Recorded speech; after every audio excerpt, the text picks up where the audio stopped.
¿A cuántos de vosotros os gustaría saber cómo se hace un descompuesto en obra? ¿Cuántos seríais capaces de llegar a hacer los descompuestos de una obra y defenderlos durante toda la obra? ¿Queréis saber cómo se hace?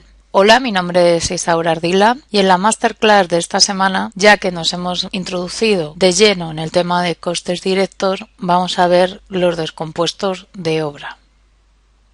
¿Para qué se hace un precio descompuesto? Si habéis visionado mis masterclass anteriores, tendréis claro que una de las razones fundamentales es para calcular el coste de cada partida. De esta forma, si sabemos el coste de cada partida y lo sumamos, sabemos el coste de la obra. Y si sabemos el coste de la obra, también sabemos su coste. Si aún no sabes la diferencia entre coste y costo, te sugiero ver la masterclass anterior donde vimos la diferencia.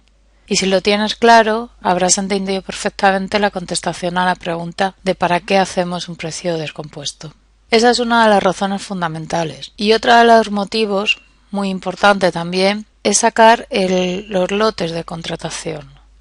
Quiere decirse saber lo que tenemos que contratar. No solo tenemos que saber que hay que contratar a un encofrador, no solo tenemos que saber que hay que contratar a un encofrador o un ferralla, sino que tenemos que saber qué le vamos a contratar a cada uno de ellos. A la hora de preparar un expediente, de preparar el listado de partidas que mandamos para que las diferentes subcontratas, ofertantes, nos presupuesten la obra y los diferentes presupuestos meterlos en un comparativo, necesitamos saber este listado de partidas. Y este listado de partidas nace de aquí, de los descompuestos de nuestra obra.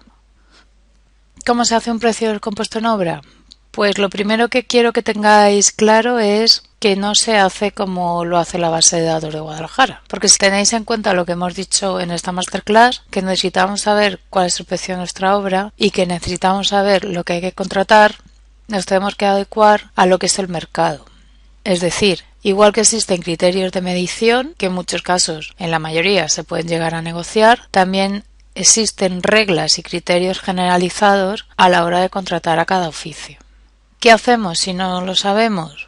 Si no tenemos compañero de rango superior o de mayor experiencia que nos pueda ayudar, podemos recurrir sencillamente al subcontrata con su lista de precios. Suele ser bastante significativa. Lo suyo es contrastarlo todo y prestar mucha atención a cómo hacemos un descompuesto en obra.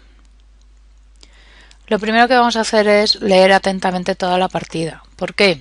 Porque muchas veces, sobre todo cuanto más experiencia adquirimos, tenemos la manía de empezar a leer la partida metro cuadrado, de forjado, realizado, con semivigueta, y parece que ya nos lo sabemos de memoria. Es decir, si yo tengo un muro de hormigón armado, si no leo la partida es fácil que me confunda y saque un descompuesto de lo que es un muro de hormigón armado a dos caras normal. Si leo atentamente la partida, es fácil que me encuentre coletillas del tipo incluido junta de trabajo cada cuánto, realizada con junta de neopreno, marca tal, modelo cual, etcétera, etcétera, etcétera, que lo que hacen es elevar el coste de la partida. Y que si no las hemos tenido en cuenta en el descompuesto, es fácil que también se nos pasen a la hora de contratar, con lo cual ya no solo tenemos un pequeño problema económico, sino que en obra se nos puede juntar además con un pequeño problema de falta de previsión, que vayamos a hormigonar un elemento y nos falte algo, que no sepamos cómo está nuestro proyecto hecho no es admisible. Es un error que una dirección facultativa nos pide un renuncio de estos, y incluso puede llegar a ser peor tener que parar producción.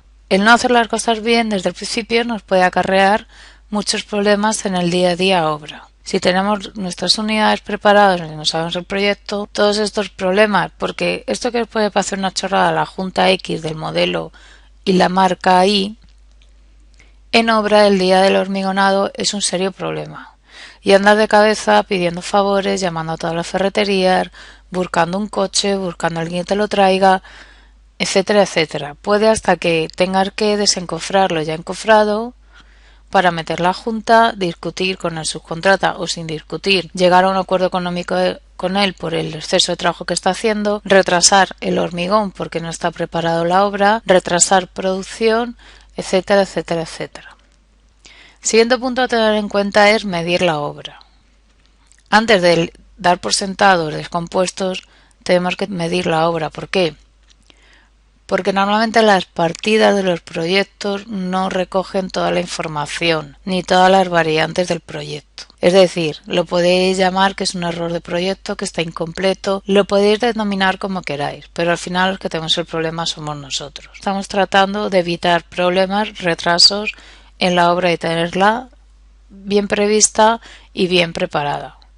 No se puede correr en las obras si no están bien preparadas. Y uno de los secretos para prepararla bien es medir la obra bien y contratarla bien. Porque midiendo no solo sacamos la cantidad de unidades, sino que, por ejemplo, en el caso de un forjado, puede que en el proyecto detectemos determinadas variantes de forjado o de otras unidades o partidas que en la propia descripción de la partida no se refleja y que automáticamente cambian ese precio unitario, como por ejemplo puede ser metro cuadrado de forjado con simple vigueta a metro cuadrado de forjado con doble vigueta a metro cuadrado de forjado inclinado. Son tres forjados que posiblemente vengan de forma neutra en una única partida. En plano evidentemente sí se diferenciarán y sí tienen diferente precio. O sea, el precio que le vas a pagar al encofrador va a ser diferente, pero incluso en uno de ellos, el de doble vigueta, el suministro de viguetas también va a ser diferente. Es muy importante que sepamos contratar bien, porque si nos quedamos sin previsión para poder contratar, empezamos a acrecentar los errores, complicamos las cosas, nos exige más trabajo, más soluciones, vamos más sobrecargados, con menos tiempo. Yo insisto mucho que el llevar una obra a buen término y correr como una bala exige mucho trabajo de preparación, y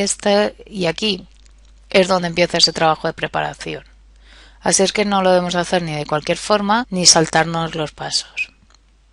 Una vez que hayamos medido la obra y hayamos apreciado toda la casuística de una misma partida que ocurre en nuestra obra, que se va a dar, como es el ejemplo de los diferentes metros cuadrados de forjado que os acabo de mencionar, sacaremos nuestro lote de contratación como un listado. En este punto no se trata de que analicemos cada mención que he hecho en esta lista, sino sencillamente que hagamos a grosso modo un borrador de las contrataciones que esa partida y el estudio de nuestro proyecto mediante las mediciones nos arroja. Una pregunta que nos podemos hacer para averiguar qué contrataciones surgen de esa partida, qué contratación necesitamos para ejecutar esa partida es la siguiente: ¿qué necesito para ejecutar esa partida? Porque aparte de lo que os he dicho, puede ser que yo quiera ir más deprisa y en los tiempos que corren necesite bombear el hormigón. Me tendré que preguntar si el bombeo va a afectar a 2-3 partidas de estructura o a toda la obra. ¿Lo voy a meter en costos directos o en costos indirectos según lo que vives en la última masterclass?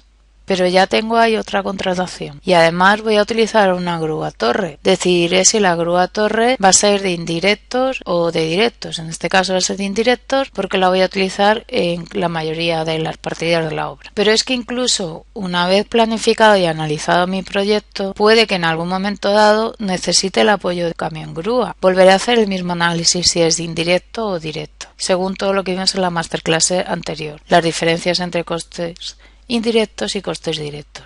Cada contratación, si he dicho encofrador, voy a analizar todos los trabajos que el encofrador tiene que hacer en mi obra en relación a esta partida.